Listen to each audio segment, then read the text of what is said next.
Que pensez-vous de cette affirmation dans le bouquin d'Alex? Une maison de disques est une formidable agence de publicité. On va commencer par Michael. Ça peut être considéré comme vrai. Évidemment, moi je ne l'entends pas vraiment comme ça. Je pense que c'est vrai que ça fait maintenant que depuis une dizaine d'années on considère les artistes comme des marques. Et en fait, cette notion nous a été introduite par les radios, surtout par Énergie à l'époque, je parle de cela il y a une dizaine d'années. Pour la première fois, j'entendais le patron d'Énergie me parler de mes artistes de l'époque en disant vous avez une belle marque là, et il parlait en marque. Donc moi j'étais un peu. Ça te dérangeait ça, cette marque? Moi je trouve compliqué parce que je travaillais donc avec les artistes en direct et c'est vrai que évidemment, je comprends ce qu'il dit, mais je trouvais étrange de parler d'un être humain comme une marque. Évidemment, je comprends ce qu'il dit, mais ça reste malgré tout un être humain. C'est-à-dire que c'est quelqu'un avec ses émotions, c'est quelqu'un qui parfois fait n'importe quoi. Ce n'est pas une marque stable. Et surtout, moi j'ai eu l'occasion de travailler avec des artistes extrêmement importants et parfois ils font n'importe quoi, ils font de très mauvais disques. Moi j'ai eu l'occasion même de travailler avec Prince, qui était une très grosse marque. Le mec à un moment donné est devenu dingue et il voulait sortir 5 albums par an. Bon, oui, c'était une super marque, mais à un moment donné, c'était un peu compliqué, quoi. Ouais. Tu vois, donc Madonna, à un moment donné, là aujourd'hui, n'importe quoi. Ouais. Mais donc, c'est pas une marque c'est un peu plus fin qu'une marque qu'on maîtrise, comme des chaussures ou des ordinateurs. C'est quand même, c'est très délicat comme terme. Pour le coup, tu me fais sauter une question et on reviendra après sur les points de vue. Ouais. Vas-y, Philippe. Sauf que, bon, ici, tout le monde sera d'accord pour dire que la plus belle des marques, c'est Apple. Bon. Mais on ne retient que le meilleur d'Apple.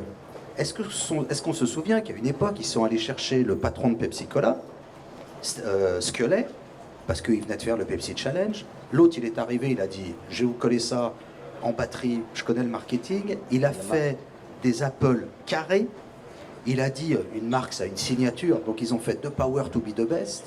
Et le truc a été la catastrophe absolue. Jobs s'est barré. Donc, la marque a fait n'importe quoi aussi. La marque a fait... Donc, on ne retient que le meilleur, comme souvent des artistes aussi. Mais donc, une marque passe aussi par des moments où elle fait n'importe quoi. D'ailleurs, on parle du cycle de vie des marques. Voilà. Et là où une agence, effectivement... Et là où une maison de disques, c'est une agence de publicité remarquable, c'est que la publicité, bon, et ça depuis Kant et les Lumières, on le sait, c'est une pratique de l'espace public. Voilà. C'est-à-dire que c'est rendre public et mettre sur la place publique des choses et des idées. Et il se trouve qu'ensuite, le mot a été capturé par la finance et le marketing. Mais au début, c'est une pratique de l'espace public. Et c'est vrai que de toutes les entreprises, sincèrement, le disque, dans sa construction de ce que sont, d'abord par l'incroyable complétude, entre guillemets, de son spectre, des événements, une présence dans la vie des gens, à travers la radio, le fait qu'on t'accompagne partout, des trajectoires, des histoires, enfin je sais pas, il y a qu'à aller à côté, on va prendre Patti Smith au Nowhere Kid, le bouquin et la vie est inimaginable, il y a 2 biographies des Stones, celle de Keith Richards qui est géniale, celle que Mick Jagger qui est uniquement aspect cul, donc il y en a une qui est profonde, l'autre qui est nulle à chier, mais elle est rigolote aussi parce qu'on dirait un immense gala qu'on lit, quoi. Donc c'est vrai que c'est quand même une pratique de l'espace public incroyablement complète. C'est insensé. C'est vrai que c'est formidable, quoi. Et jusqu'à des trucs marketing incroyablement précis. Moi, je me rappelle, quand j'avais 25 ans, j'avais bossé pour CBS et Sony Music. J'étais allé présenter Henri de Podina, qui à l'époque, on était le président, avec Pierre Sisman, quand on était directeur du marketing. Je leur avais présenté comment ça s'appelle, des pochettes de vinyle. Et puis, c'était marré, il m'avait dit, regarde Philippe, elle est vachement bien ta pochette, mais on va te montrer. Et c'est rare, depuis, je le fais toujours avec les petits jeunes, entre guillemets, parce qu'il faut prendre du temps pour expliquer. Il m'avait mis les pochettes au milieu d'autres pochettes. Et il m'avait dit, combien tu crois que je vais en vendre? Et là, je me rends compte qu'on va en vendre 2, quoi, même pas, parce que le nom n'est pas en haut. Et parce que c'est tout simple, quand tu fous des disques les uns au-dessus des autres, le nom, il peut être qu'en haut. C'est aussi simple. Voilà, et ça, sur un yaourt, tu ne le vois pas. C'est-à-dire que l'exigence dans tous les détails était incroyable, incroyable. Comment on choisit un single par rapport à un autre, etc. etc. Donc c'est vrai que c'est exceptionnel.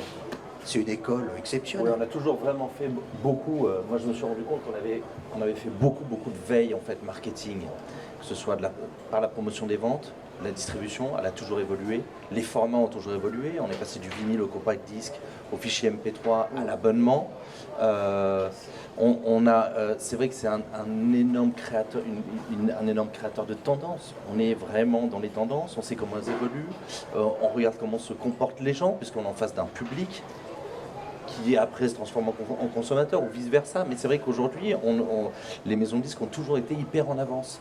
Et je l'ai vu, alors les Français ont toujours été des experts en marketing, même quand je suis parti aux États-Unis, je me suis rendu compte qu'on avait une vraie belle expertise sur les partenariats, les associations avec les médias, le cross-marketing, et puis l'association avec les marques. Pour moi, c'est pas un gros mot.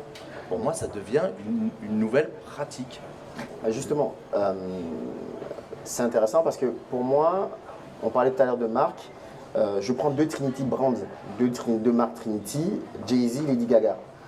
C'est des marques parfaites, enfin, c'est des marques presque parfaites aujourd'hui. Même si on est sur des marques personnelles, on est quand même sur des marques qui ont des valeurs, qui ont des signaux, qui ont des collaborations.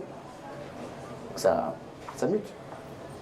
Non, bien sûr, on peut dire, le Jay-Z aujourd'hui, c'est quand même, tout le monde connaît son histoire. Néanmoins, malheureusement, ce n'est pas non plus un business model qu'on peut suivre facilement, quoi.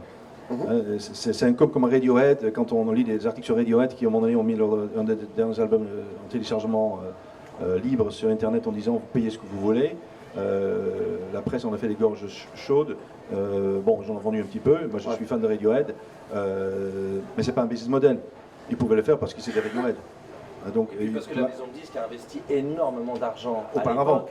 Donc c'est vrai qu'il y a on parle de l'argent. Je prends mon album, Non, mais je veux dire, il ne faut pas non plus. C'est vrai que les maisons de disques ont toujours très très mauvaise presse, surtout en France d'ailleurs, pour des raisons que je ne veux pas expliquer ici. Mais il ne faut surtout pas se faire des illusions sur l'infidélité des artistes. D'accord. Ce qui est aussi un cas très français, parce qu'il y a quand même beaucoup de gros artistes français qui ont quitté leur maison de disques plusieurs fois. Johnny Hallyday a été un peu partout. Michel Jonas, enfin, il y en a plein, de Palmas jusqu'aux jeunes artistes. C'est dû à de l'argent? Ah bah bien sûr. Ce qui n'est pas du tout le cas en Angleterre, aux États-Unis. Jay-Z a fait toujours dans le même label. Les Beatles ont toujours été chez Capitol, mais en France, il y a cette infidélité des artistes très importante qui est effectivement liée à l'argent. Oui. Mais peut-être aussi au business model de ces personnes-là. Je m'explique. Jay-Z, il a créé un label qu'il a mis dans un network. En général, ils sont aujourd'hui détenteurs de leur musique. En France, Johnny n'est pas détenteur de 20 ans de sa carrière. La plupart des gens sont juste des auteurs-compositeurs, même pas. Des interprètes, autant pour moi. Non, enfin, je ne vais pas rentrer dans ce débat. Lady Gaga est interprète. Non, je ne vais pas rentrer dans ce débat. Lady Gaga, justement, elle écrit ses chansons. Rihanna écrit que la moitié de son nom. Pas la musique. Jay-Z écrit ses propres chansons. Mais néanmoins, dans le cadre, enfin, je ne vais pas rentrer trop dans un détail technique, mais en France, les contrats d'artistes sont les plus lucratifs pour les artistes au monde. C'est-à-dire que, moi je travaille donc chez Columbia Sony, on a des artistes qui ont les redevances les plus élevées au monde dans le catalogue Sony. C'est quand même important. Hein. D'accord. Au monde. C'est-à-dire qu'ils sont au même niveau qu'à l'époque était Michael Jackson. Donc, quand même, en France, les artistes... Comme quoi, on peut faire carrière. On peut faire carrière dans la musique en France alors. Heureusement, il y en a. C'est une des raisons pour laquelle le marché français marche bien aussi. Quoi. Je ne suis pas un spécialiste, mais je crois que ce n'est pas la même chose de faire carrière dans le disque ou dans la musique.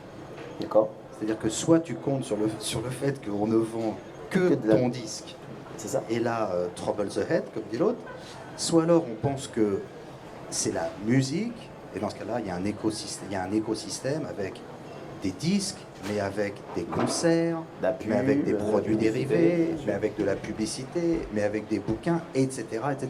Donc il y a un truc très très différent. Et d'ailleurs, c'était assez rigolo de voir, enfin rigolo, pas rigolo d'ailleurs, c'était intéressant de voir dans tout le débat d'Adopi, de la commission Oliven, etc. C'est la question d'après. Qui s'est levé derrière et qui se battait derrière ceux qui n'avaient que le disque et ont été assez détendus, ceux qui n'avaient pas envie qu'on explique que le disque c'était 17% de leurs revenus en moyenne.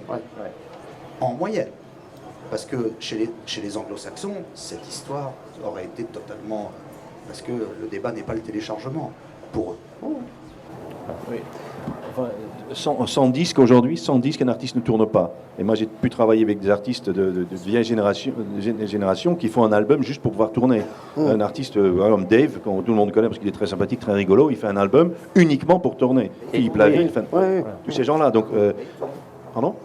Il tourne parce que bon, il y a un public pour ça en France. Donc, ça. Il y en a qui font des disques et qui ne veulent pas tourner. Ouais, mais ça, c'est de moins en moins le cas. Donc, Enfin, avançons. Michael, pourquoi les artistes travaillent-ils autant aujourd'hui avec les agences de pub? Je parle par exemple, et les marques, par exemple, Tommy Hilfiger et les Teen oui, il y a un exemple intéressant. Moi, j'ai donc la chance d'être à la tête d'un catalogue très important avec des gros artistes français, mais aussi étrangers. Et notamment, il y a un cas intéressant chez nous actuellement, qui est un groupe qui s'appelle les Ting Tings, que vous connaissez peut-être. Ils ont fait un premier album qui a fait 70 000. Le deuxième album n'a pas tellement bien marché, on a fait moins de 10 000, donc pas beaucoup. Néanmoins, l'image du groupe, grâce notamment à une campagne Hilfiger, grâce à avec Alex, quelques pubs qui ont tourné, le groupe et nous aussi, on a gagné plus d'argent à travers des associations et des co-branding avec des marques, ou des concerts privés qu'on a fait pour le lancement de Facebook, etc., avec ce groupe-là, que sur le disque. Donc effectivement, c'est un cas un peu exceptionnel, mais c'est un cas qui risque d'arriver. Moi, j'ai un groupe qui s'appelle Gossip.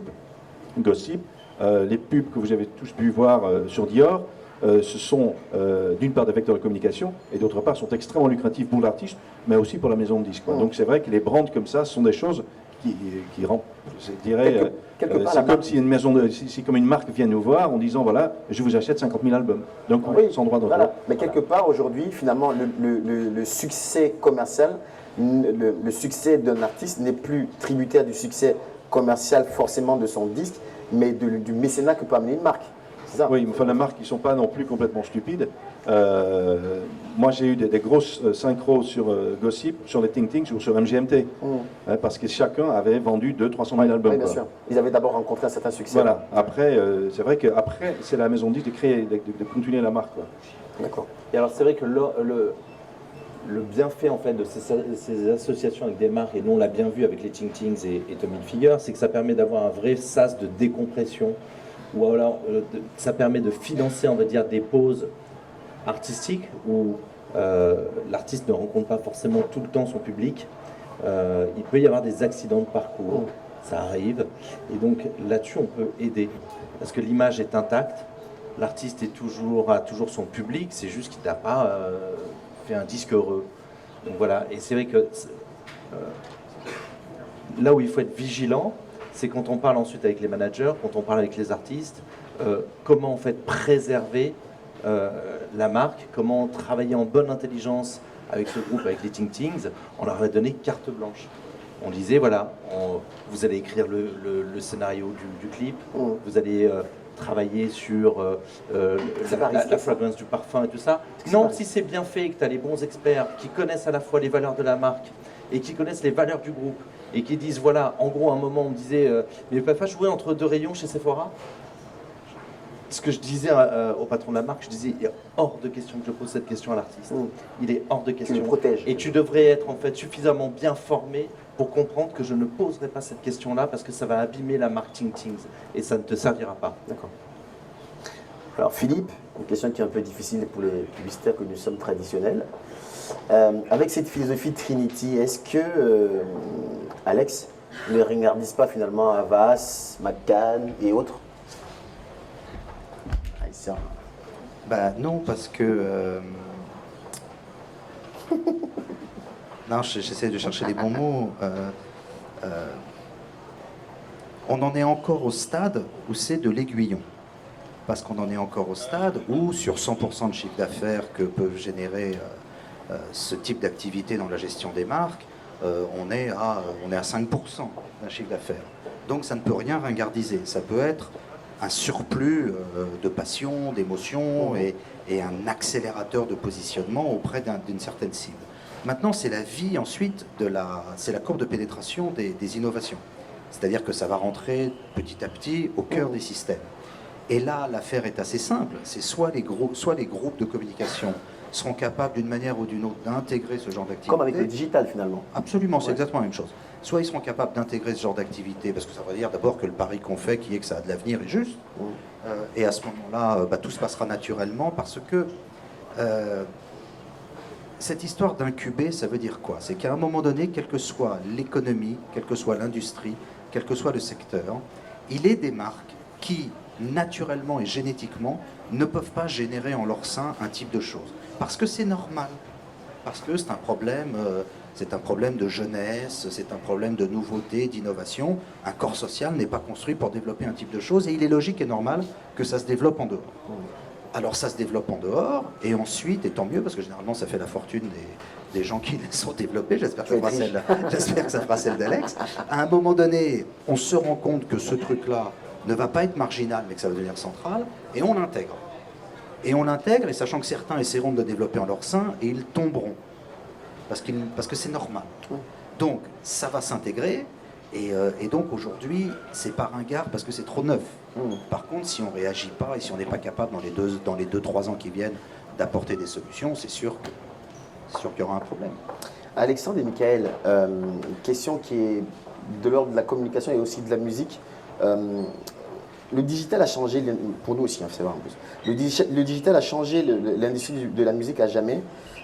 Comment vous l'utilisez aujourd'hui dans vos différents domaines? Toi, à travers ton agence, et toi, à travers Adopi. Moi, je l'utilise surtout pour parler avec mon public, parce que je parle plus de consommateurs, je parle de public. Donc pour moi, le digital, c'est les réseaux sociaux, c'est les En ça change par rapport à une agence classique parce que nous, on reste quand même malgré tout sur le modèle du spot ou du print. Oui, tu as le spot de 30 secondes, la publicité proclamatoire, la réclame que tu retrouves à 20h30 et tout ça, qui est toujours en fait pour moi de la publicité de distribution. Ça rassure les distributeurs. C'est comme la page de pub, de print. Tu sais qu'on achète dans le L Magazine et tout ça, ça ne fait pas vendre de produits. Ça rassure la distribution et donc la mise en place. Il n'y a pas vraiment d'expérience. C'est en fait un message proclamatoire. C'est de la réclame. Alors peut-être que je me trompe, c'est ma vision en fait aujourd'hui d'une certaine publicité peut-être qui deviendra d'une certaine manière préhistorique parce qu'elle évolue et que on ne l'absorbe plus. Mais comme aujourd'hui on ne veut plus consommer de compact disque, on est sur le digital, c'est un nouveau médium. Donc aujourd'hui c'est une nouvelle pratique. Donc pour moi le digital c'est un moyen de communiquer. C'est les réseaux sociaux, c'est comment je suis en contact et j'engage la conversation entre la marque, mais ça peut être les artistes. Les artistes, en fait, aujourd'hui, fonctionnent tous avec les réseaux sociaux. Jay-Z a 19 millions de fans sur Facebook.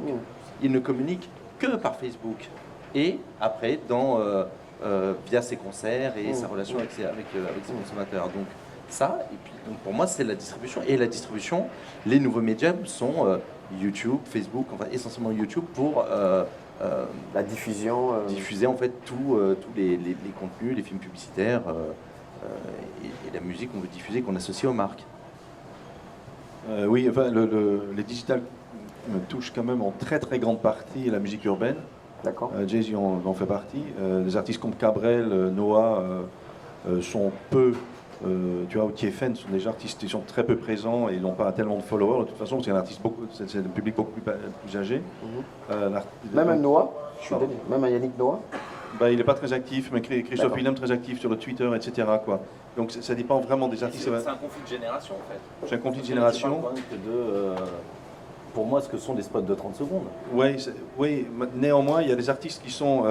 ça reste quand même un truc très urbain.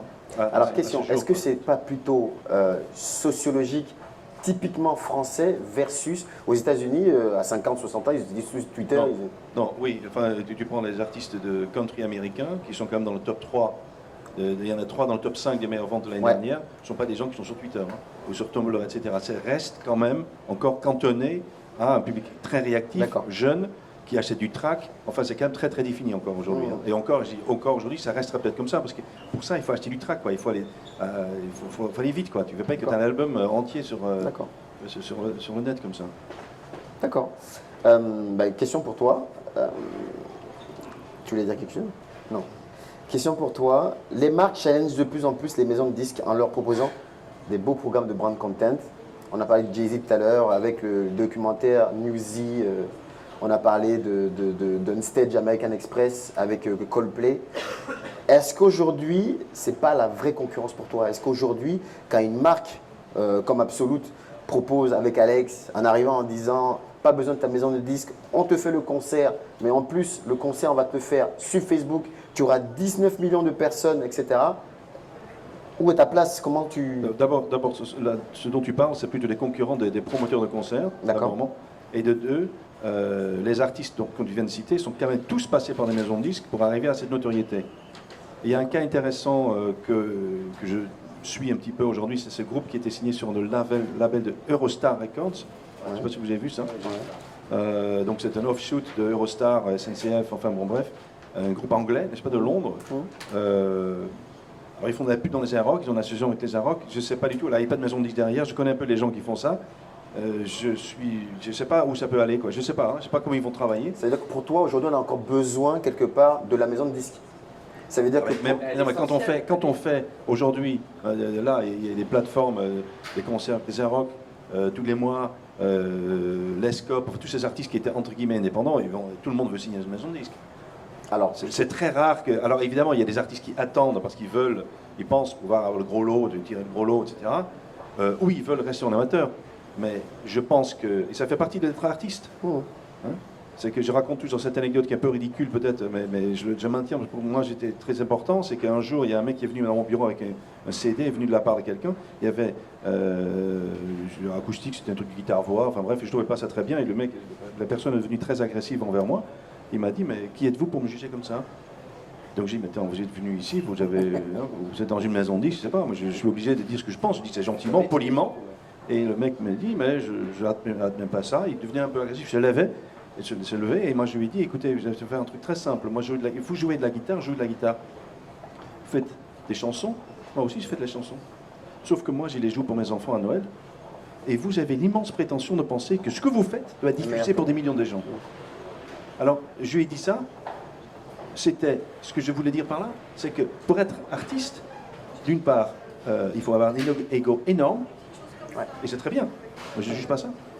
Et il faut vouloir être diffusé partout. Sinon, on n'est pas artiste, quoi. Sinon, on sort du conservatoire, on joue de la guitare. Et c'est très bien aussi. Mais un artiste, il y a quand même, et c'est pour ça que je reviens sur les marques, ce qui est très important chez un artiste, c'est mon opinion, c'est qu'il faut un ego énorme. C'est un truc très important qui n'a pas forcément dans une marque. Et on joue avec ça en permanence. Pardon ? C'est une personnalité qu'on vend quelque part quand on est…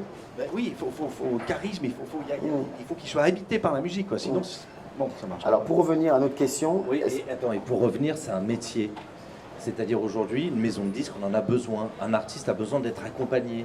Mais comme une marque a besoin d'une agence de publicité pour accompagner sa communication. Alors justement, je te Donc coupe. c'est la même chose. Aujourd'hui, on a besoin d'un tuteur. La maison de disques va l'accompagner. Les directeurs artistiques ne sont pas que des branleurs qui vont en boîte de nuit. C'est des gens qui écoutent ce qui se passe, qui ont une connaissance aiguë du marché, qui savent ce qui va marcher, ce qui passe en radio, qui font de la veille sur les tendances culturelles.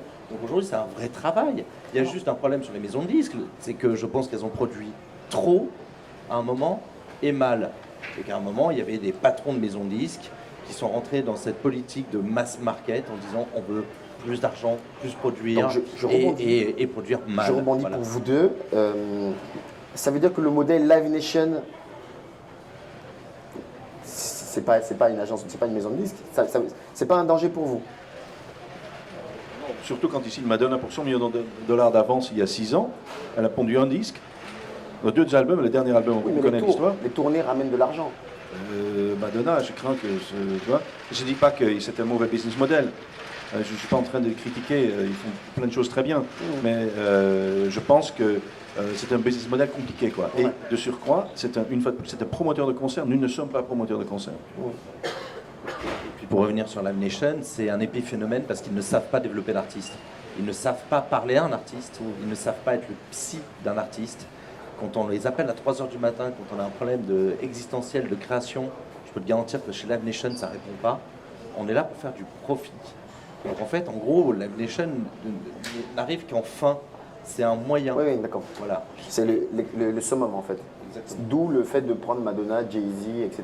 C'est Janet Jackson. Mais ils ne savent pas faire de développement. Ils arrivent toujours à la fin. D'accord. Alex, parle-nous de tes derniers travaux, parce que on va bientôt terminer. Parle-nous de tes derniers travaux avec notamment, j'ai vu, est-ce que c'est ta nouvelle façon, c'est ta nouvelle philosophie de Trinity avec le study case Kitsune Absinthe? Qu'est-ce que tu as fait et comment tu l'as fait? Et pourquoi tu l'as fait? Mais moi, j'ai toujours aimé en fait que soit les artistes pour qui je travaille ou les marques pour qui je travaille soient célèbres. Moi, j'ai toujours aimé entendre les disques à la radio.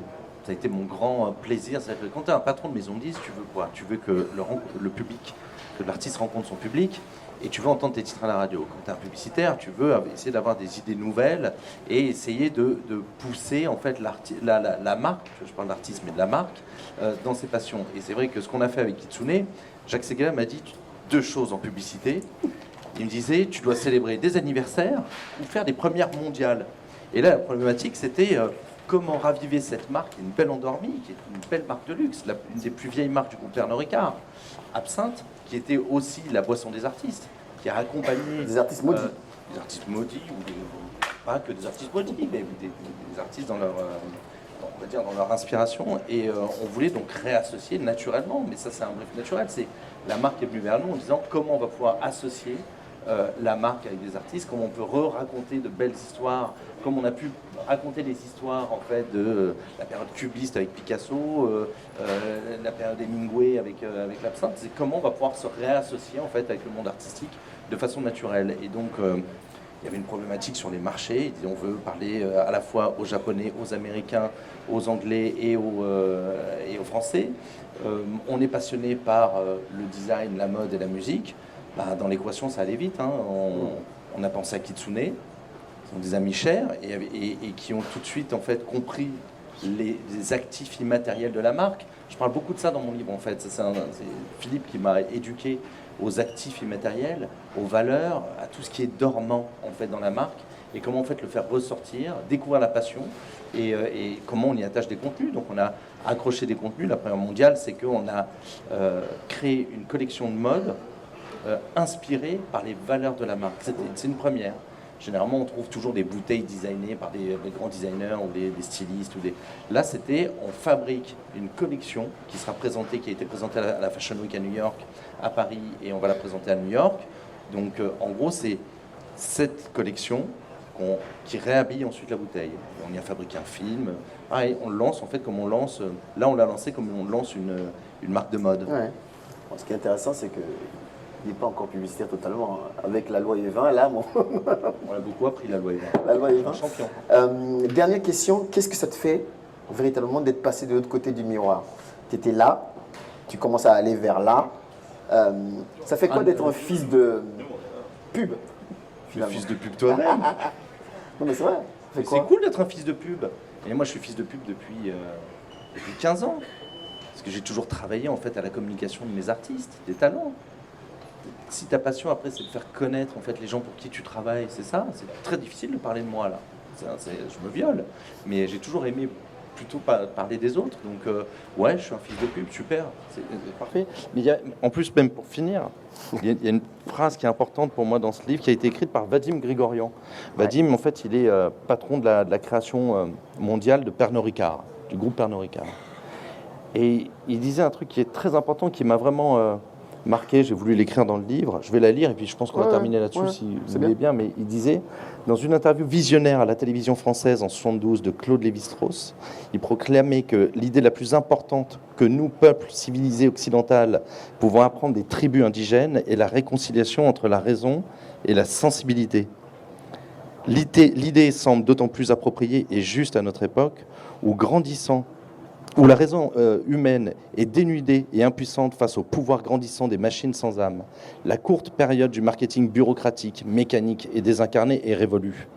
Je crois fermement que c'est uniquement en injectant de la passion, de l'amour et de l'émotion que quelqu'un peut construire des marques et des produits qui ont un réel pouvoir d'apporter un sens à nos vies. C'est en anéantissant le marketing kafkaïen néfaste et en révélant sa sensibilité, sa fragilité, ses imperfections, que quelqu'un peut conquérir le cœur des consommateurs du 3e millénaire. Amen. Voilà. Merci.